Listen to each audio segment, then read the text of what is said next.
Recruiting's on their way up. It seems like this team's going to be really good next year and the year after that. And then more drama with this story that it just feels like the Gazette was waiting for an extension that they knew was coming, that announcement to drop this. And it's just more gotcha. And, in Kirk's defense, his original letter said what he's been saying. So I don't know why the Gazette just doesn't print a retraction or apologize, or like, how does the letter not come out? How is the letter not attached to the article? Like the Gazette gets the letter and then interprets it in their own spin. They didn't publish the letter as well. And it wasn't until the Ferentz letter to the parents came out that the real letter came out. And it's just, there was an independent investigation, and it's been a year and a half-ish, over a year and a half since all the allegations, and that a lot were true against Chris Doyle and what was going on in that building.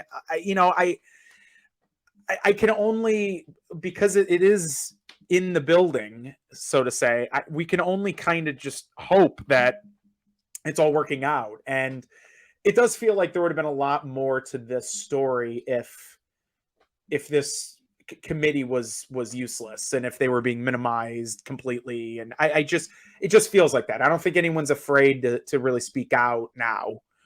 There's too much toothpaste out of the tube. I mean, you can come out and criticize the program now, and if it's corroborated, I think that's fine. This is not it doesn't feel like a Joe Paterno situation where he's running the state or anything. No, and this is good on the players who started with good intentions, started getting the changes going. I think people can speak out now, and they have social media and all of that. I mean, you look at the schedule, you look coming up. You got Rutgers tomorrow, which, I say this, they should win. Actually, wow, looking at the schedule, Minnesota, Maryland, Nebraska, and Michigan. God, they could win all those games. Michigan State. I got to say, actually, it's interesting looking at the schedule. It's pretty light down the stretch for the Big Ten. I mean, let's run through it quickly. At Rutgers, Penn State at home, Purdue at home. Okay, that's your toughest probably.